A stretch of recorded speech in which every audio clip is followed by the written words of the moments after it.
The moment Naomi Carter realized she was about to steal her sister's wedding, she also realized something far more dangerous.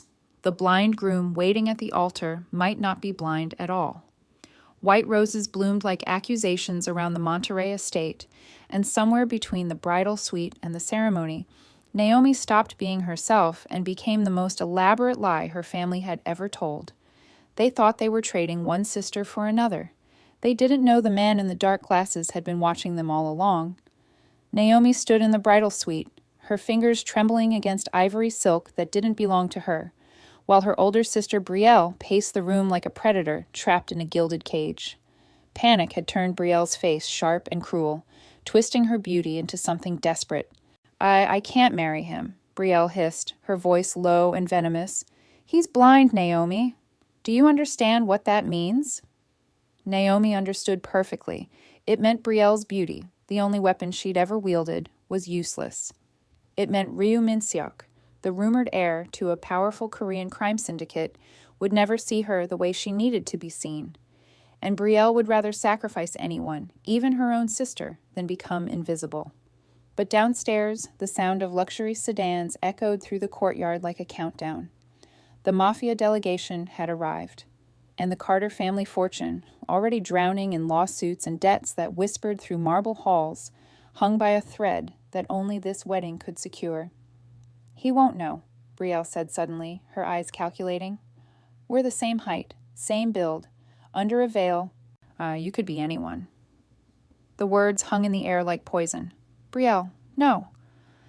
"You've been invisible your whole life anyway," her sister cut in, gripping Naomi's shoulders hard enough to bruise. "Just this once. Be me." Their father appeared in the doorway, face pale as a ghost. "There's no time. The guests are waiting."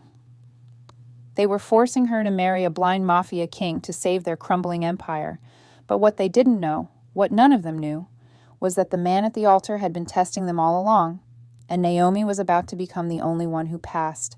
Hello, family. Welcome to Soul Noir Crown. Would you trade your identity for someone else's if it meant escaping a life where no one ever truly saw you? Drop your answer in the comments. Before we dive into this story, I'd love to know where you're watching from and drop your location in the comments below. And if you're new here, hit that subscribe button because you won't want to miss what happens next. Now, let's continue. Now, let's go deeper. The Carter estate hadn't always been a prison dressed in marble and crystal. Naomi moved through the bridal suite in a daze, the weight of Brielle's wedding dress heavy on her shoulders, remembering a time when these halls had held warmth instead of whispered threats. It had been 18 months since the lawsuits began, quiet at first, like distant thunder, then crashing through their lives with the force of a tsunami. Their father, once a celebrated tech innovator, had been betrayed by a business partner who'd stolen patents and left the Carter name buried under legal wreckage and mounting debt. The company was bleeding, the estate was mortgaged, and desperation had a way of making people do terrible things. Brielle had moved with surgical precision. Before the first settlement was even finalized, she'd already arranged her engagement to Ryu Min-seok through shadowy family connections, positioning herself as the golden sacrifice that would save them all. The bank accounts meant for Naomi's future, her education, her independence, were quietly diverted into maintaining Brielle's image. The designer gowns, the flawless appearance, the social currency that kept the Carter name from complete collapse. Piece by piece, Naomi had been erased. At 23, she'd been her father's favorite daughter, the one he'd called his quiet storm. At 24, she became an inconvenience, too observant, too questioning. By 25, she was the invisible sister, the backup plan nobody mentioned at dinner parties, the girl who'd learned to make herself small enough that her presence wouldn't disrupt anyone's carefully constructed lies. "Naomi!"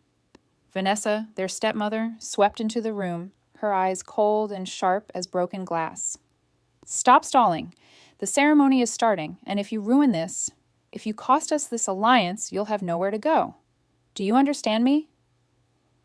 Naomi looked at herself in the mirror. Same dark skin as Brielle, same height, same Carter blood running through her veins. But where Brielle commanded rooms and bent people to her will, Naomi had spent years learning to disappear. Until today.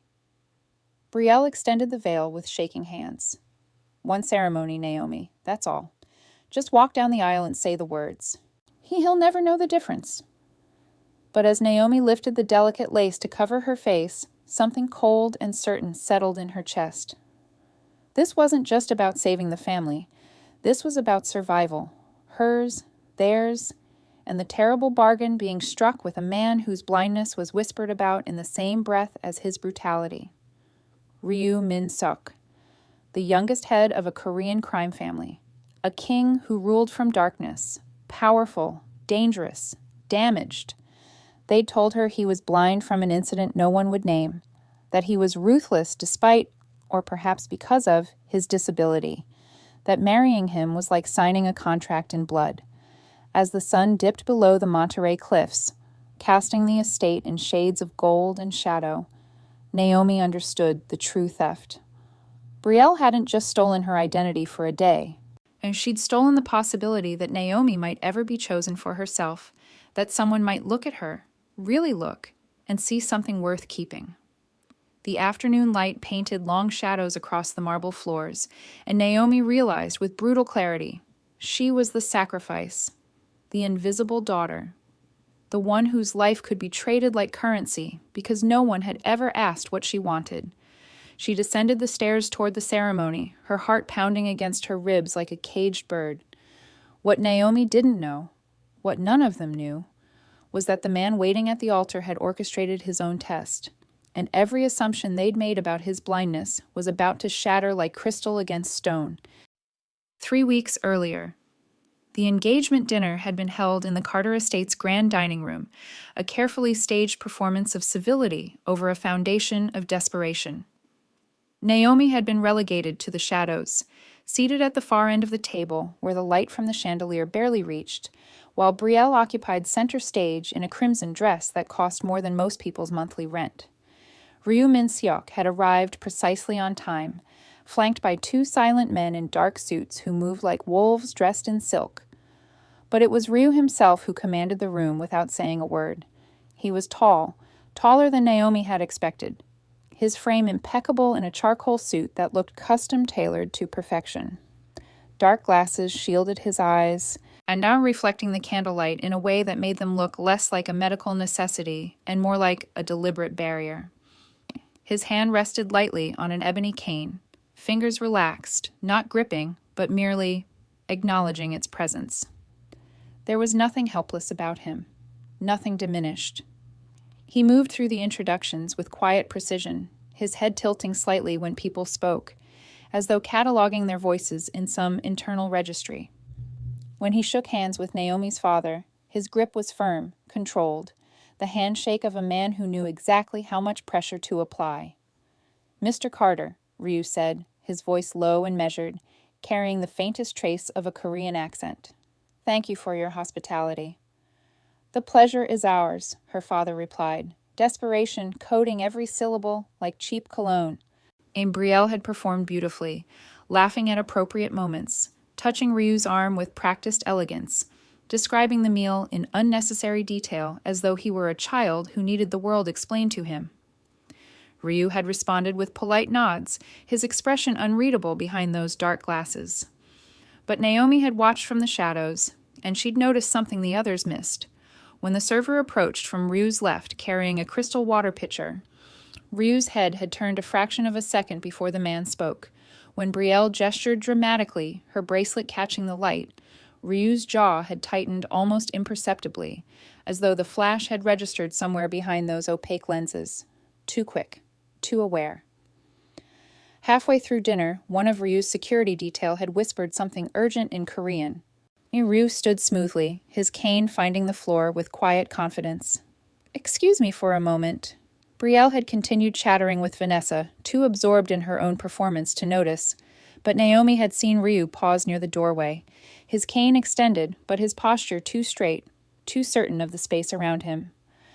"The restroom is to your left," Naomi said quietly, rising from her chair before she could stop herself. "Down the hall, 3rd door." Ryu's head turned toward her voice.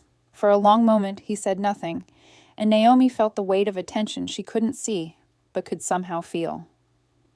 Thank you, he said finally. Would you mind? She'd crossed the room before thinking it through, her hand hovering near his elbow without actually touching him. They moved through the hallway in silence, and then Naomi found herself describing things without being asked. The portrait of her mother on the wall, the slight step down before the corridor turned, the way the evening light slanted through the western windows. You see things clearly, Ryu said as they walked. Someone should, Naomi replied, then immediately regretted the bitterness in her voice. When they reached the restroom, Ryu paused. Your sister talks as though the world is a stage. It is, for her. And for you? Naomi swallowed. I'm just part of the audience. Something shifted in his expression. Brief, almost imperceptible. Audiences see everything performers miss. Then he disappeared into the restroom, and Naomi had returned to her seat, her pulse racing for reasons she couldn't name. Later that night, after Ryu and his delegation had departed with a locked wedding date and signed contracts, Naomi had been passing by Vanessa's suite when she heard voices. He's perfect, Vanessa was saying, her tone satisfied and cruel. Blind men are easier to control. Brielle can do whatever she wants, and he'll never be the wiser. Her father's voice, weaker. Are we sure about the timeline? 3 weeks seems... 3 weeks is necessary, Vanessa cut in. The creditors won't wait longer. Besides, what's he going to do? See through our plans? Laughter, sharp and cold. Naomi's hand had tightened on the doorframe, her stomach turning. They weren't just selling Brielle to save the family. They were selling her to someone they viewed as damaged, controllable, less than. She'd retreated to her small room in the East Wing, under the one they'd moved her to after reorganizing the household, and stared at the ceiling until dawn. Now, standing in the bridal suite wearing her sister's dress, Naomi remembered the way Ryu had tilted his head when she spoke, the way his movements had been too precise, the way he'd called her observations clear. Brielle's voice snapped her back to the present. Stop daydreaming and fix the veil. You look terrified. I am terrified, Naomi thought, but not of the man you think I should fear. Because somewhere between that hallway conversation and this moment, Naomi had begun to suspect that Ryu Min-seok's blindness was the most elaborate performance any of them had ever witnessed. And if that was true, then everyone in the Carter family had just walked into a trap of their own making. The question was, would Naomi be caught in the blast, or would she be the only one he let survive? The wedding day arrived like an executioner's blade, swift, inevitable, and dressed in gold. Naomi stood in the bridal suite, watching morning light flood through floor-to-ceiling windows that overlooked the Monterey Cliffs. The ocean crashed against rocks far below, violent and beautiful, and she wondered if this was what drowning felt like before the water even touched your skin. Brielle sat at the vanity in a silk robe, staring at her reflection as though it were a stranger. Her hands trembled against the marble surface, and when she finally spoke, her voice was sharp enough to draw blood. I can't do this. Vanessa, who'd been supervising the arrangement of white roses in crystal vases, froze. What did you say? I said I can't. Brielle stood abruptly, the chair scraping against hardwood. You want me to marry a man who can't even see me? Do you understand what that means? It means you'll be the wife of one of the most powerful men on the West Coast, Vanessa hissed, closing the distance between them. It means we survive.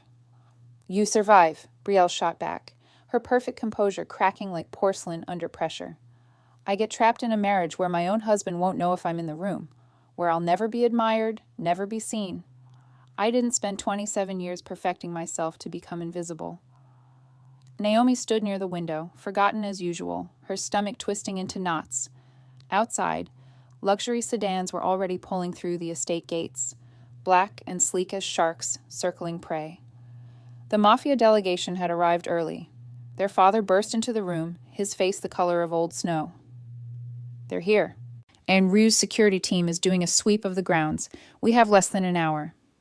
Then you'll have to tell them the bride isn't coming, Brielle said, her voice rising to something close to hysteria. Because I won't do it.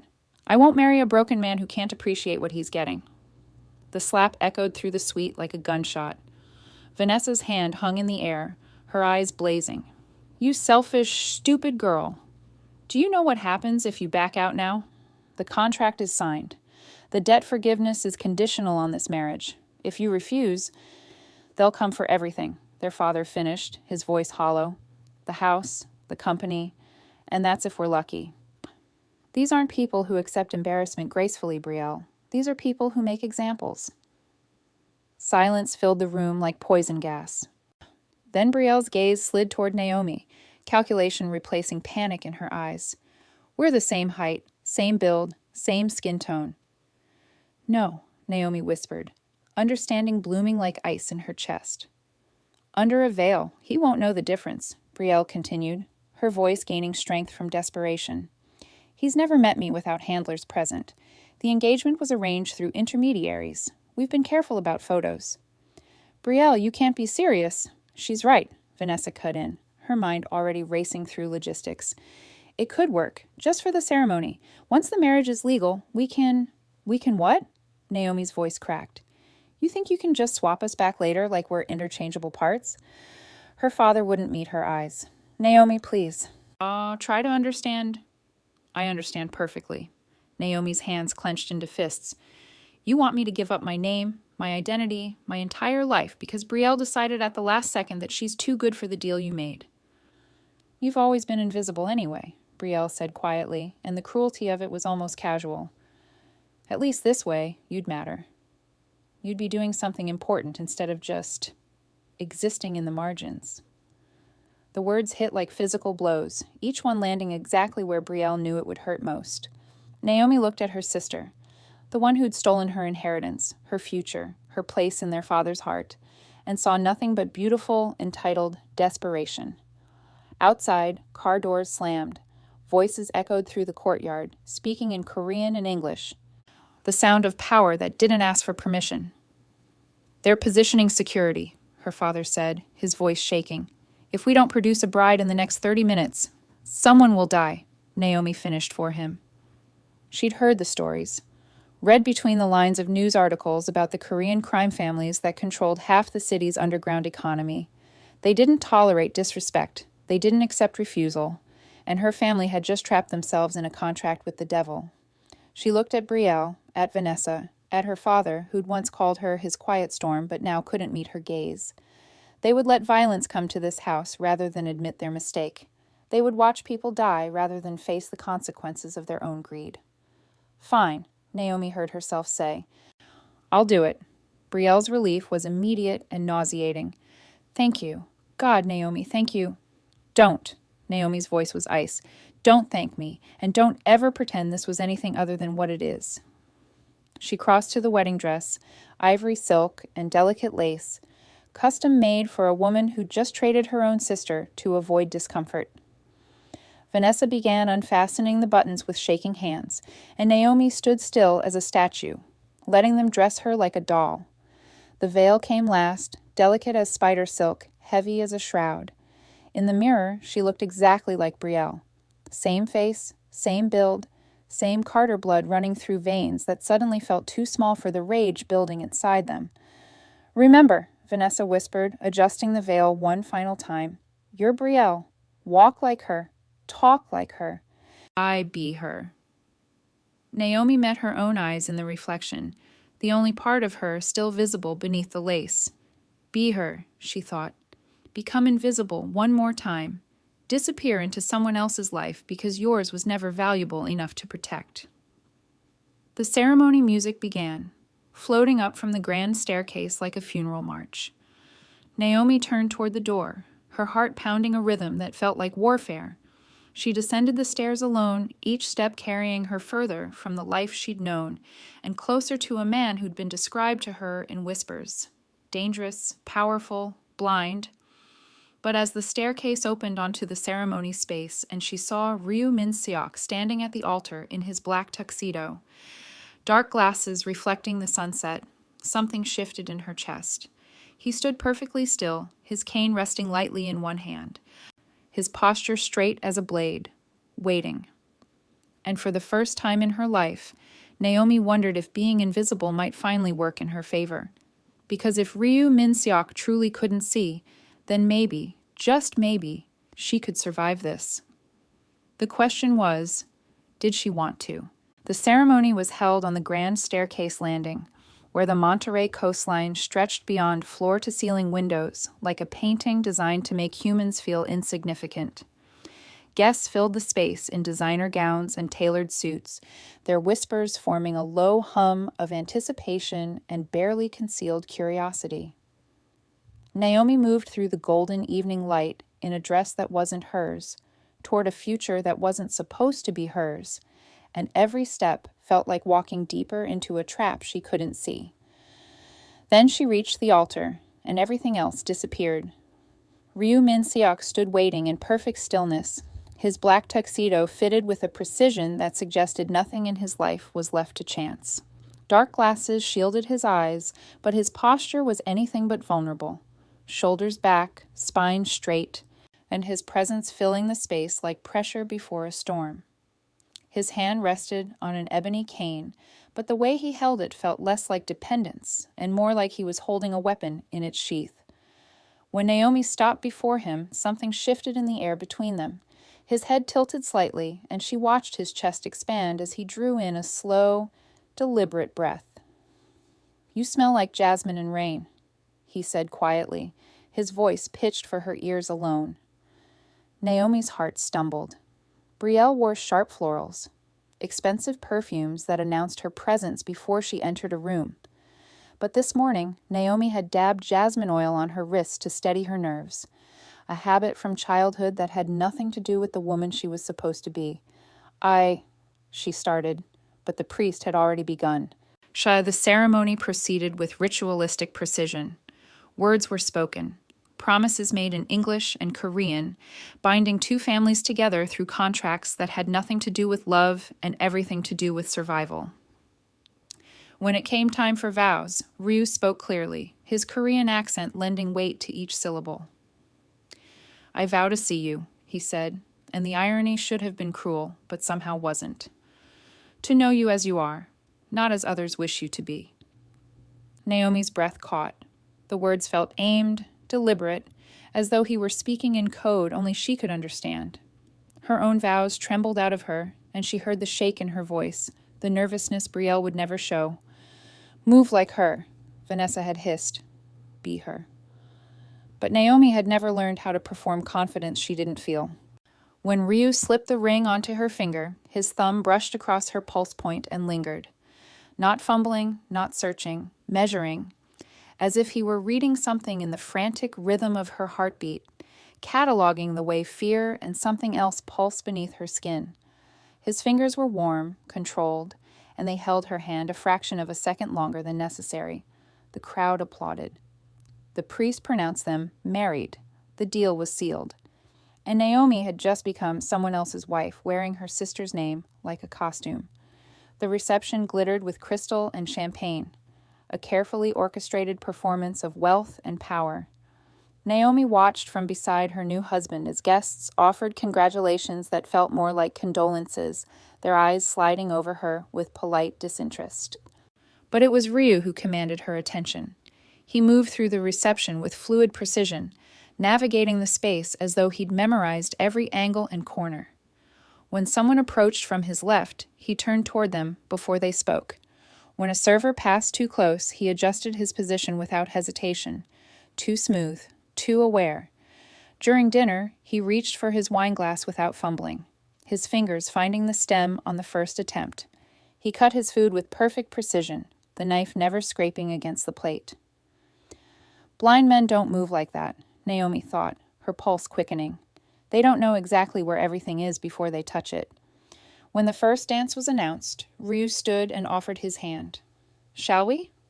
Naomi took it, and he guided her onto the floor with his hand at the small of her back, confident, controlled, nothing uncertain about the way he held her.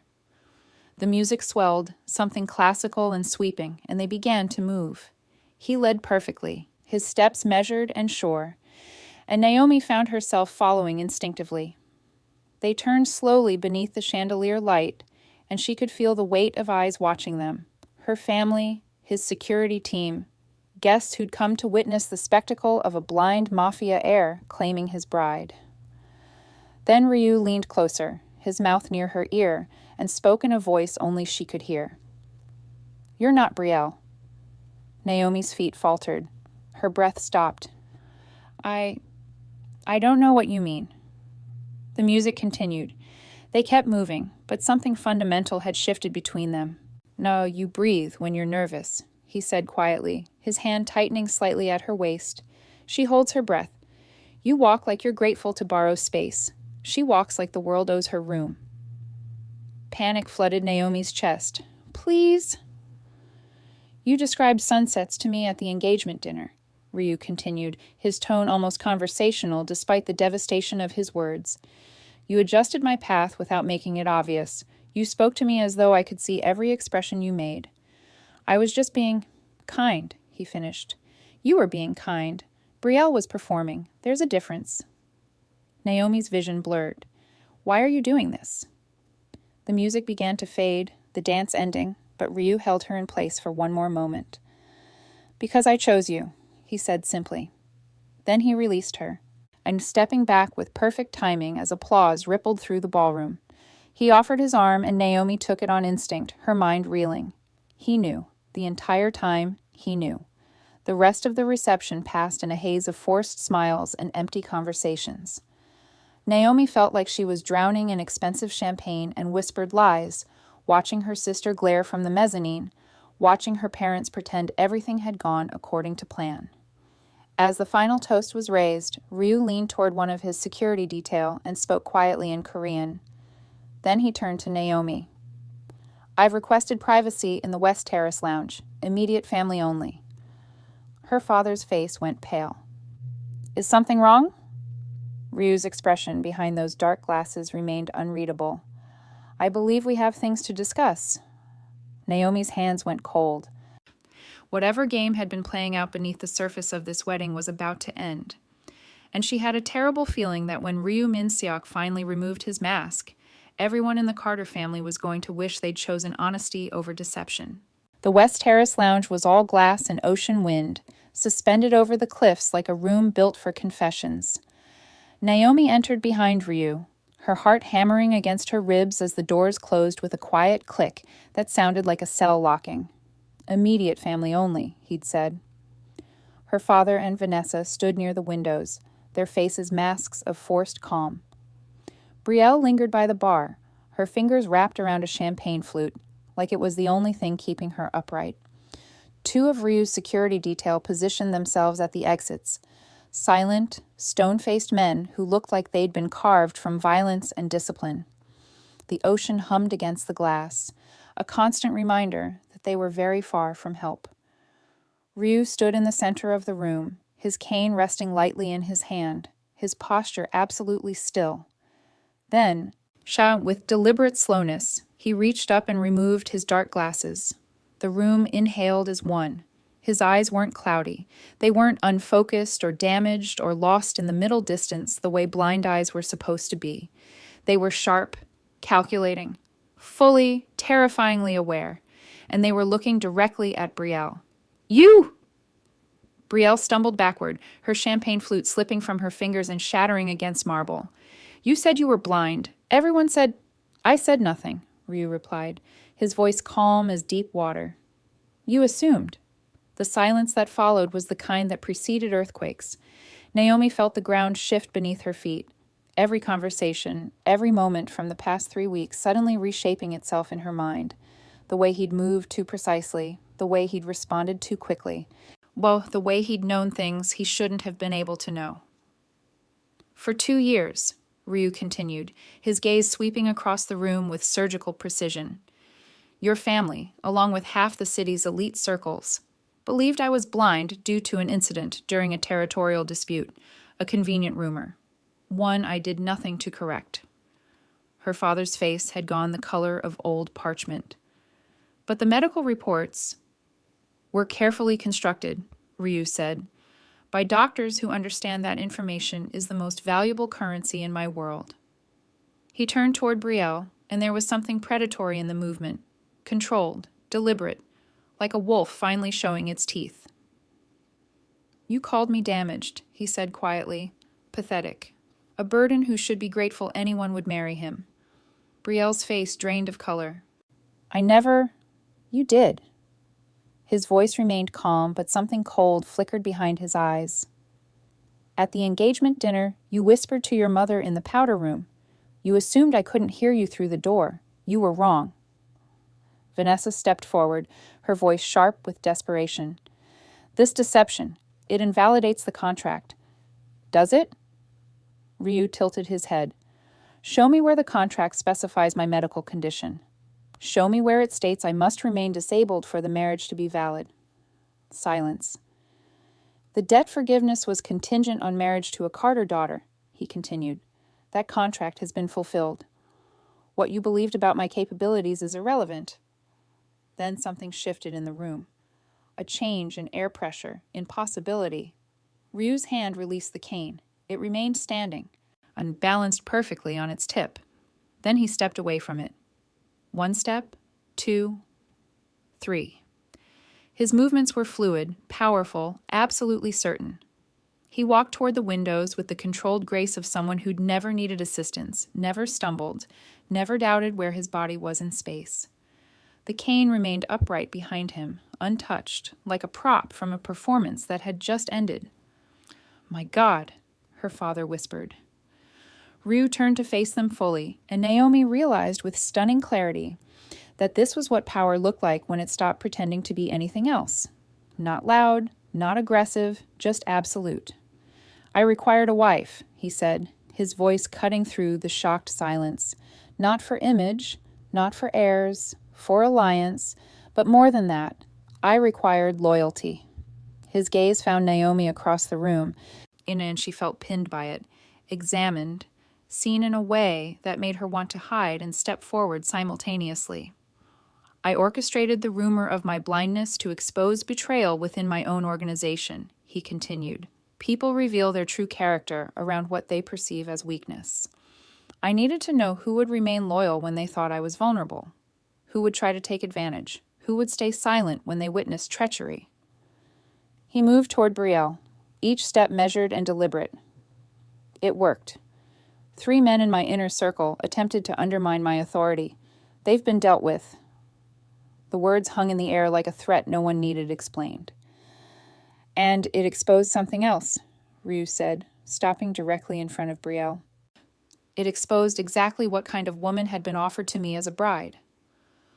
Brielle's hands were shaking. "You tricked us." "No," he said coldly. "You revealed yourselves.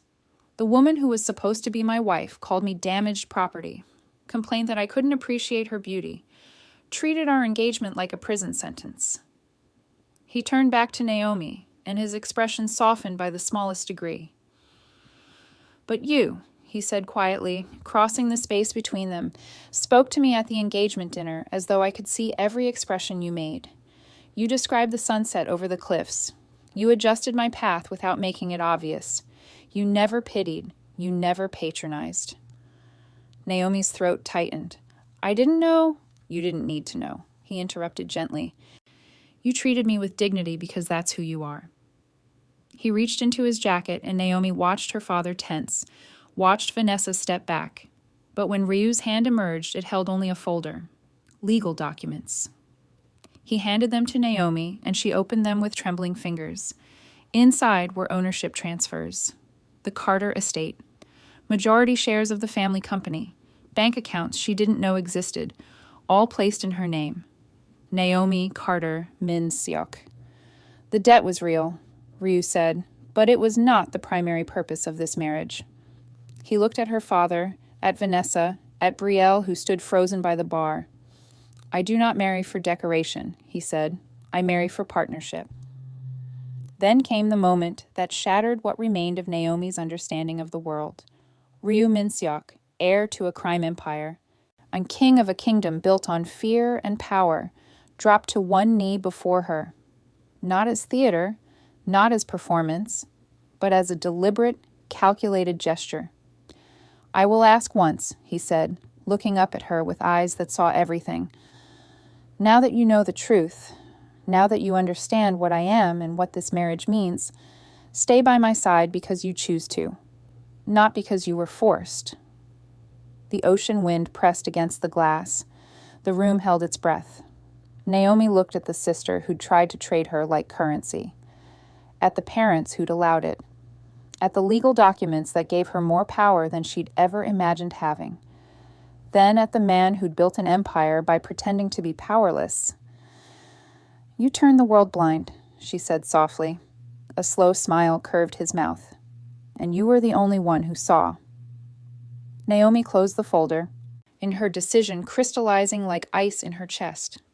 "I'll stay," she said, "but not as a replacement, not as Brielle's substitute." "Good," Ryu said, rising to his feet with fluid grace, "because I never wanted Brielle." His hand extended toward her, no longer uncertain, no longer testing. An offer, a partnership, a choice. Naomi took it, and for the first time in her life she didn't feel invisible, she felt chosen. Morning light flooded the penthouse suite of Ryu's downtown tower, all steel and glass, a kingdom suspended 40 stories above a city that whispered his name with equal parts fear and respect. Naomi stood at the windows, watching fog roll through the streets below, still trying to reconcile the man she'd married with the performance he'd orchestrated. Behind her, Ryu worked at an obsidian desk, his movements precise as he reviewed documents his security chief had delivered at dawn. The dark glasses were gone. The cane remained in the West Terrace lounge at the estate, a prop he no longer needed. "You're quiet," he said without looking up. Naomi turned from the window. "I'm trying to understand why you chose this, why you chose me." Ryu set down his pen, his attention shifting fully to her. "Because the debt was never the real game." He stood, crossing to a wall of monitors that flickered with surveillance feeds and financial data. With a few keystrokes, a map of the West Coast illuminated, cities marked in red and blue, territories outlined like a battlefield. 3 years ago, Ryu began, his voice taking on the tone of someone revealing a strategy long in motion. "My father died in what was ruled a heart attack. I inherited leadership of the syndicate at 28. Too young by traditional standards, too educated, too Western." He zoomed in on the map, highlighting points of conflict. "Half my organization believed I was weak, that my American university education made me soft, that I would negotiate when I should have struck." His jaw tightened. "They were wrong, but they needed to be exposed before they could be removed." Naomi absorbed this, pieces clicking into place. "So you made them think you were vulnerable." "I made them think I was blind," he corrected. "Easier to undermine a leader who can't see betrayal coming." Or so they believed. He pulled up photographs, men in expensive suits, their faces hard with the kind of violence that came from years of survival in a world without mercy. 3 senior members of my inner circle attempted a coup 4 months ago. They failed because I saw it coming, literally. A cold smile. The blindness rumor gave me the perfect cover to watch, listen, and document everything. Naomi's stomach twisted. And the marriage? Was necessary for expansion. Ryu switched the display to show business holdings, shipping companies, real estate developments, our tech investments. "I'm moving the organization legitimate, or at least legitimate enough to operate in the light. That requires Western alliances, American partnerships." He turned to face her directly. "It also requires a wife who understands both worlds, someone who can navigate elite society without being corrupted by it, someone who sees people as they are, not as they pretend to be." "You tested me," Naomi said, understanding blooming. "I tested everyone," Ryu replied.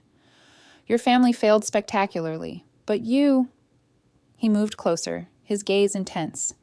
"You treated a man you believed was disabled with dignity. You didn't see weakness to exploit. You saw a person deserving of respect."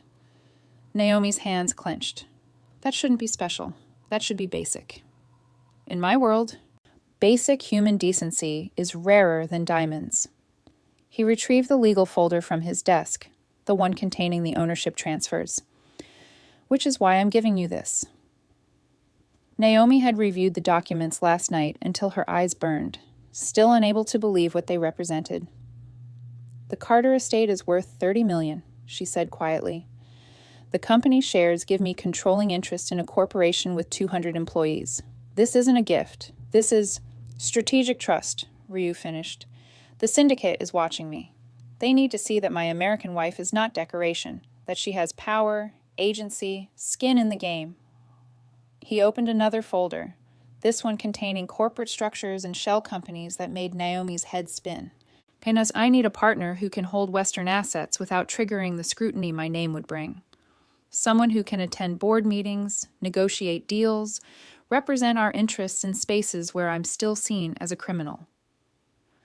Our interests, Naomi repeated, the possessive pronoun feeling foreign on her tongue. Yes. Ryu's expression was absolutely serious. You're not my puppet, Naomi. You're my equal partner in building something that outlasts us both. The next 6 weeks passed in a blur of education that felt more like warfare training. Ryu taught her to read corporate balance sheets the way his enemies read threats, looking for vulnerabilities disguised as strengths.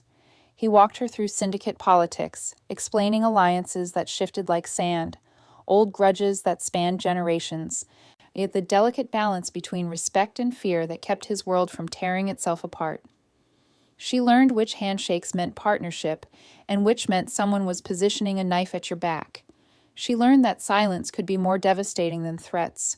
She learned that in Ryu's world, information wasn't just power, it was currency, weapon, and shield all at once. And Ryu learned her tells, her strengths, the sharp intelligence she'd spent years hiding, because the Carter family had made her believe invisibility was safer than competence. They worked late into the night, reviewing acquisition targets and syndicate intelligence reports, and somewhere between the spreadsheets and strategy sessions, Naomi realized she wasn't pretending anymore. She was becoming exactly what Ryu had seen in her from the beginning. A queen who'd been masquerading as a servant because no one had ever offered her a throne. The call came on a Tuesday morning, Vanessa's voice sharp with barely controlled rage. What have you done? Naomi, reviewing contract negotiations in Ryu's office, kept her voice level. I assume you've seen the property transfers. You stole the estate, Vanessa hissed. That house belongs to this family. It belongs to me, Naomi corrected. Legally, irrevocably, as do the controlling shares of Carter Holdings. Silence crackled on the line. Then Brielle's voice, shrill and furious. You were supposed to be temporary, a stand-in. You weren't supposed to actually benefit, Naomi finished. Gain power, become someone who matters? She could hear Brielle's breathing, sharp and angry. You were always invisible, Naomi. You'll always be chosen, Naomi interrupted quietly. I'll always be chosen, by a man who saw value where you saw nothing. She ended the call. Across the office, Ryu looked up from his own work, one eyebrow raised. How did that feel? Naomi met his gaze, something fierce and new burning in her chest. Like the beginning, she said. And for the first time since walking down that aisle in someone else's dress, Naomi Carter Min-seok smiled like a woman who finally understood her own power. The invisible daughter had just become untouchable, and her sister's envy was about to become very, very dangerous.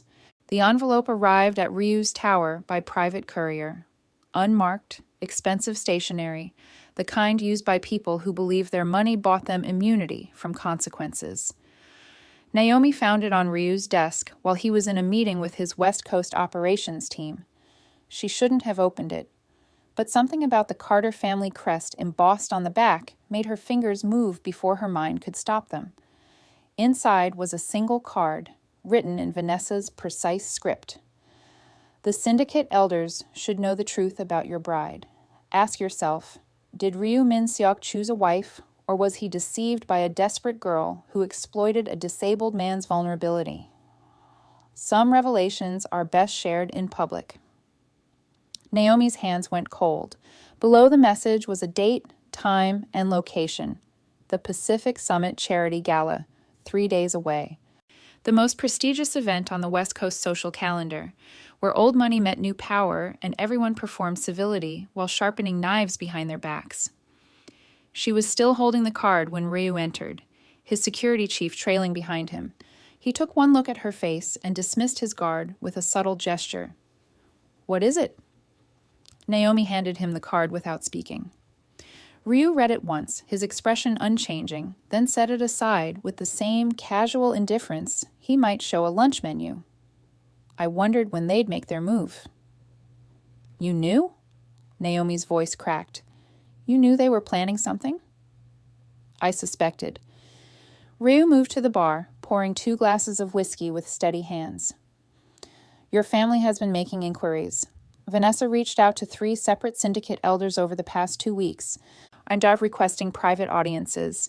Brielle has been cultivating relationships with the wives of my rivals. He handed Naomi a glass, and she took it automatically, her mind racing. They're going to expose the bride swap, she said, at the gala, in front of everyone who matters in your world. Yes, they'll claim I manipulated you, that I took advantage of your blindness. She stopped, the absurdity of it hitting her. They'll say I'm a fraud who deceived a disabled man for money and power. Ryu sipped his whiskey, his eyes sharp over the rim of the glass. That's exactly what they'll say. And you're not concerned? Naomi set down her glass before she could throw it. Ryu, if the syndicate elders believe you were manipulated, if they think you're weak, they'll question my leadership, he finished calmly. They'll wonder if I'm fit to hold power. They'll see an opportunity to undermine me. He smiled, and there was something dangerous in it. Which is exactly what I need them to think. Naomi stared at him.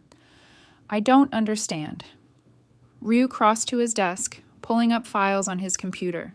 Surveillance photos, financial records, communication logs.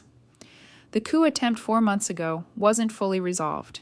3 men were removed, but their allies remained in positions of influence. I needed them to reveal themselves. He turned the screen toward her. Your family's plot has been coordinated with 2 of my father's former advisors, men who believe I'm too young, too Western, too soft to lead. They've been waiting for an opening. Naomi's stomach sank as she recognized faces in the photos.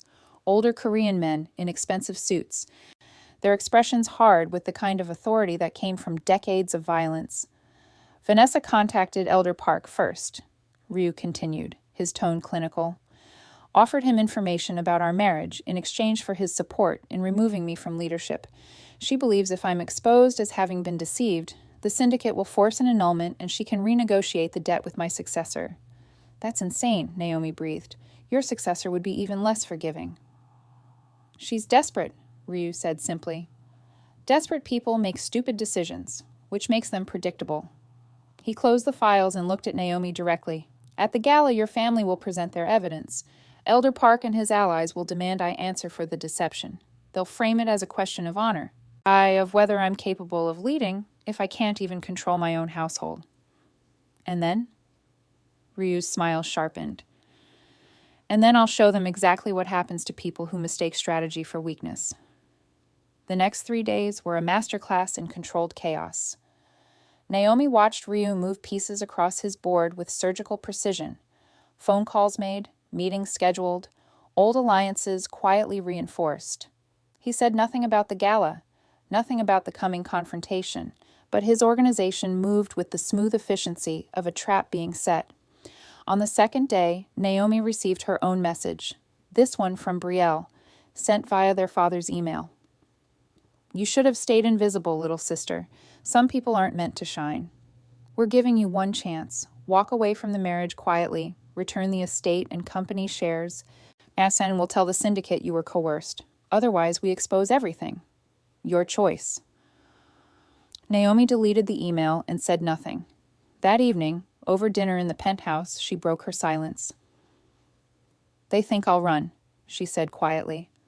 Ryu looked up from the intelligence report he'd been reviewing. Will you? No. The word came out harder than she intended. But I need to know. When they expose the swap, when they claim I manipulated you, are you going to defend me? Ryu set down the report, his full attention on her. I'm going to do something better, he said. I'm going to let them destroy themselves. He stood, crossing to where she sat, and extended his hand. Trust me? Naomi looked at the hand that had slipped a ring on her finger, that had guided her through a first dance, that had offered her power when her own family offered only shame. She took it. Always, she said. The night of the Pacific Summit Charity Gala arrived like a storm dressed in diamonds. Naomi stood before the full-length mirror in their penthouse, wearing a gown that Ryu had commissioned specifically for tonight. Midnight blue silk that caught the light like deep water, elegant and powerful, nothing like the soft pastels Brielle favored. "You look like a queen," Ryu said from the doorway, adjusting his cufflinks. "I look terrified," Naomi corrected. "Queens are often terrified," he replied, crossing to her. "The difference is they walk into battle anyway." He offered his arm and she took it, feeling the solid strength of him beside her. "Whatever happens tonight," she started. "We handle it together," Ryu finished. And the elevator descended toward the lobby where their car waited, and Naomi felt her heartbeat synchronize with the dropping floors. Somewhere across the city, her family was preparing their exposure. Elder Park and his allies were sharpening their accusations. The syndicate was gathering to witness what they believed would be Ryu Min-seok's downfall.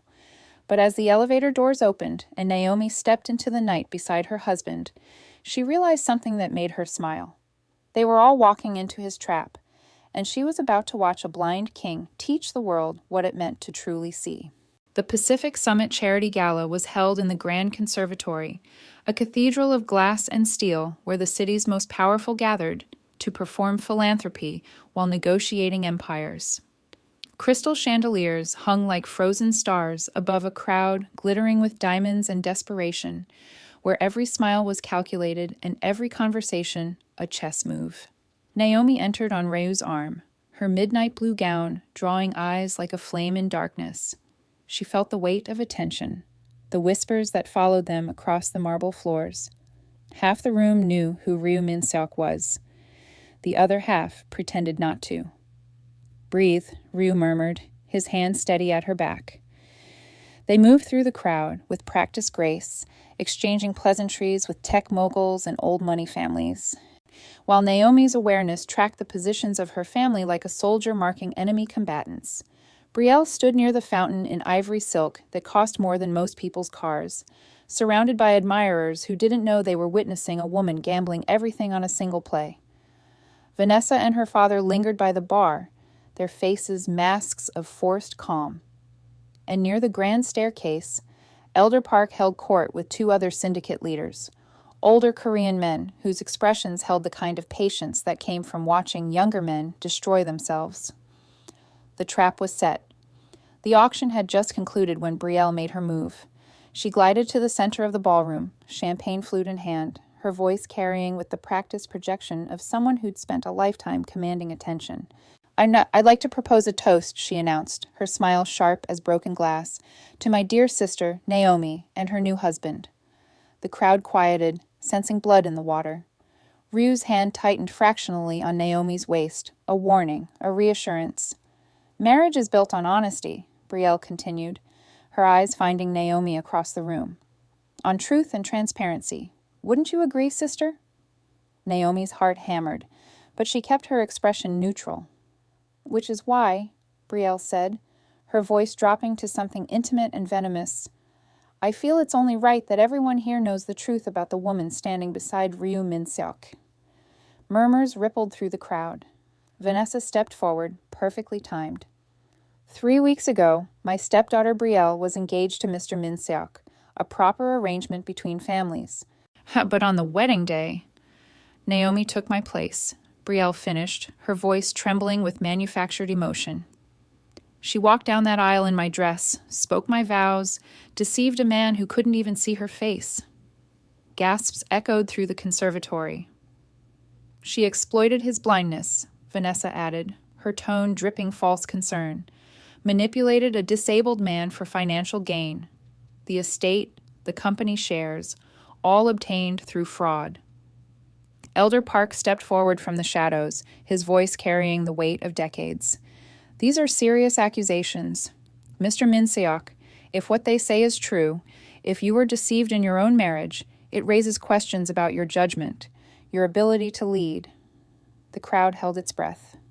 Ryu remained perfectly still, his dark glasses reflecting the chandelier light, his expression unreadable. Then, slowly, deliberately, he released Naomi's waist. and reached up to remove his glasses.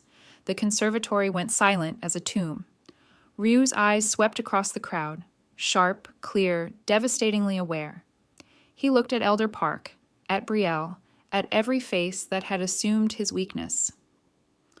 "I was never blind," he said, his voice cutting through the silence like a blade through silk. The shock rippled outward like a detonation. Brielle stumbled backward, her champagne flute slipping from nerveless fingers to shatter against marble. That's impossible." "Is it?"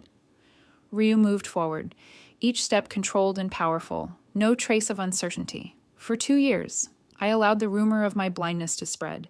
I encouraged it, used it, because people reveal their true nature around what they perceive as weakness." He stopped in front of Elder Park, and meeting the older man's eyes directly. 3 senior members of my organization attempted a coup, believing I couldn't see betrayal forming in my own house. They were wrong. They're gone. Elder Park's jaw tightened. Ryu turned to address the entire room, his presence filling the space like pressure before a storm. "This marriage was never about debt. It was strategic. I needed a wife who understood both worlds, someone who could navigate Western society without being corrupted by it, someone with integrity." His gaze found Naomi across the room, and something in his expression softened by the smallest degree. Naomi Carter was forced to stand at that altar by her family, but I chose her the moment she walked down the aisle. I knew she wasn't Brielle. I knew because Brielle. He looked at her directly. "I spent 3 weeks treating me like a charity case, describing me as damaged, pathetic, a burden." Brielle's face went white. "Naomi treated me like a person," Ryu continued. "She described sunsets to me as though I could see them. She adjusted paths without making it obvious. She never pitied, never patronized." He walked back to Naomi, extending his hand. She took it, and he pulled her forward to stand beside him, equals before the crowd. "My wife was chosen deliberately," Ryu announced. "The estate and company shares were gifts of partnership, not theft. Our marriage is legal, binding, and built on something your family clearly doesn't understand." "What's that?" Vanessa spat, her composure finally cracking. "Mutual respect," Ryu said simply. Then he turned to Elder Park and the syndicate leaders. "As for questions about my judgment, I've spent 2 years testing loyalties, exposing traitors, and building alliances that will carry this organization into legitimate power. The Carter family's desperation led them to conspire with members of this room who believed they could use tonight to undermine me." He pulled out his phone, tapping the screen once. Images appeared on the conservatory's display screens. Surveillance photos of Vanessa meeting with Elder Park, financial records showing payments, transcripts of conversations plotting Ryu's removal. Elder Park's face went gray. "I've been watching everything," Ryu said quietly. "The coup was never about the bride swap. It was about old men who can't accept that leadership has passed to a new generation." He looked at the syndicate elders directly. "I am Ryu Min-seok. I see everything. I forget nothing, and I am done pretending to be less than I am." The silence that followed was absolute. Then, one by one, the syndicate elders bowed. Not deep, not subservient, but acknowledgement, respect, authority recognized. Ryu turned to security, gesturing toward the Carter family. "Escort them out. They're no longer welcome in spaces I control." Brielle's protest was cut short as guards materialized, professional and unyielding. Vanessa tried to maintain dignity as she was guided toward the exits, but her hands shook. Naomi's father met her eyes one last time. Regret, shame, something that might have been apology if it wasn't 25 years too late. Then they were gone. The crowd erupted into whispers, theories, recalculations of power. But Naomi only felt Ryu's hand in hers, steady and certain. "You good?" he asked quietly. She looked at the man who'd seen her when she was invisible, who'd chosen her when she was discarded, who'd just destroyed her family's credibility to protect what they'd built together. "I'm perfect," she said, and meant it. The Carter estate looked different in morning light. Less like a prison, more like a kingdom waiting to be claimed. Naomi stood in the circular driveway as Ryu's car pulled away, watching security teams she'd hired position themselves at the gates. The white roses still climbed the marble pillars, but now they felt like decoration instead of accusations, beauty reclaimed from the architecture of her captivity. She walked through the front doors, not as the invisible daughter, but as the legal owner of every stone, every painting, every memory these walls contained. Inside, the house was quiet. Too quiet. Vanessa had fled to her sister's home in San Diego within hours of the gala, taking only what she could carry, and leaving behind the silk robes and designer clothes purchased with stolen inheritance. Her father had retreated to a hotel downtown, his lawyer already drafting appeals that would go nowhere. But Brielle remained. Naomi found her in the drawing room, surrounded by suitcases and the remnants of a life built on entitlement. Her sister looked smaller somehow, diminished without an audience to perform for. "The locks have been changed," Naomi said from the doorway. "Security will escort you out in 30 minutes. Brielle's laugh was brittle. "You're really doing this? Throwing me out of my own home?" "My home," Naomi corrected quietly. "Legally transferred. Notarized. Irrevocable." "Because of him," Brielle spat. "Because you married a man who saw value where you saw nothing," Naomi finished. "Who understood that power isn't something you're born with. It's something you earn by not being you." Brielle stood, her beautiful face twisted with rage and something that looked almost like desperation. "I was supposed to be the bride. I was supposed to have the estate, the power, the life you never appreciated." Naomi's voice remained calm, but something fierce burned beneath it. "You had everything, Brielle. Father's love, the inheritance, opportunities I never got, and you spent it all trying to avoid the one thing that would have saved you." "What's that?" "Accountability." The word hung between them like a verdict. "You ran from a marriage because the groom couldn't worship your reflection," Naomi continued. "You traded your own sister like currency and expected gratitude. You conspired to destroy the man I married because you couldn't stand that someone finally chose me over you." Brielle's eyes glistened, but Naomi felt no sympathy. "The difference between us," Naomi said, "is that I learned to see people. You only ever learned to see yourself." Security appeared in the doorway, professional, patient, immovable. 30 minutes, Naomi repeated. "After that, you're trespassing." She walked away before Brielle could respond, before the guilt could creep in, before the girl who'd spent 25 years being invisible could convince herself that mercy meant letting cruelty go unpunished. The West Terrace lounge still smelled like ocean wind and the ghost of revelations. Naomi stood at the windows, watching waves crash against cliffs far below, when she heard Ryu's footsteps behind her. "All clear?" he asked. "She's gone. They're all gone." Naomi turned to face him. "The estate manager arrives tomorrow. I'm converting the East Wing into offices for Carter Holdings. We'll run legitimate operations from here. Tech investments, real estate development." Ryu nodded, something like pride flickering across his features. "You planned everything," Naomi said suddenly. "The blindness, the rumor, the wedding, the exposure at the gala, all of it." "Yes." "And the choice you offered me, after the ceremony, when you knelt, that was real?" Ryu crossed to her, his movements certain and unhurried. "The plan was strategy. The choice was always real." "If I had refused?" He met her eyes directly. "I would have honored the annulment, given you the estate and shares anyway, walked away." Naomi studied him, this man who'd built empires by pretending to be powerless, who'd chosen her when she was nobody, who destroyed her family's credibility to protect what they'd built together. "Why?" she asked. "And why give me the power to walk away?" "Because power without choice is just another form of captivity," Ryu said simply. "I wanted a partner, Naomi, not a prisoner, not a replacement, not someone who stayed because they had no other option." He reached out, his fingers brushing her cheek with unexpected gentleness. "I wanted you to choose this. Choose me. Choose the life we could build together." Naomi felt something shift in her chest, Not the desperate gratitude of someone rescued, but the fierce certainty of someone who'd finally found solid ground. "I choose it," she said, "not because you saved me, but because you saw me." "And because you saw me," Ryu replied, "the real me, not the performance."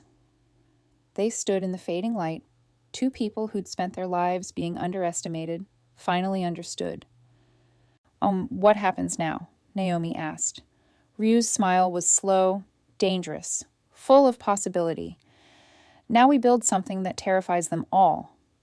6 months later, Naomi stood on the private balcony of the master suite, her suite now, in a house that finally felt like home instead of a mausoleum. Below, the Monterey coastline stretched golden beneath the setting sun. The estate hummed with purposeful activity, legitimate business operations, security rotations, the machinery of an empire being built in the light instead of shadows. Carter Holdings had just closed a major acquisition. The tech patents her father's partner had stolen were being litigated into oblivion, and Naomi's signature now appeared on contracts that moved millions. Ryu joined her on the balcony, 2 glasses of wine in hand. "Elder Park retired," he said, handing her a glass. His faction dissolved. "We control the Western Territories completely now." "Legitimately?" Naomi asked. "Mostly?" His smile was wry. Rome wasn't built in a day. They stood in comfortable silence, watching the ocean blaze copper and gold. "Do you ever regret it?" Ryu asked. "Taking the risk? Staying?" Naomi considered the question, thought about the invisible girl she'd been, the woman she'd become, the empire they were building together. "No," she said finally. "For the first time in my life, I don't feel invisible." "You never were," Ryu replied. "You were just surrounded by people too blind to see." Naomi laughed, real, unguarded, free. Below them, the estate stood silent and strong, a kingdom reclaimed. Above them, stars began to emerge like promises, and between them, something more permanent than love, and more powerful than fear, partnership, choice, equality earned through fire. The invisible daughter had become a queen, not because a king chose her, but because she finally chose herself. And in a world built on deception and power, that was the most dangerous transformation of all. Thanks so much, my dear friends, for enjoying this beautiful story till this end. If you've not subscribed kindly, subscribe now to be notified when we drop our next story. Also, like the video and comment where you are watching from and what time it's at your end. Thank you.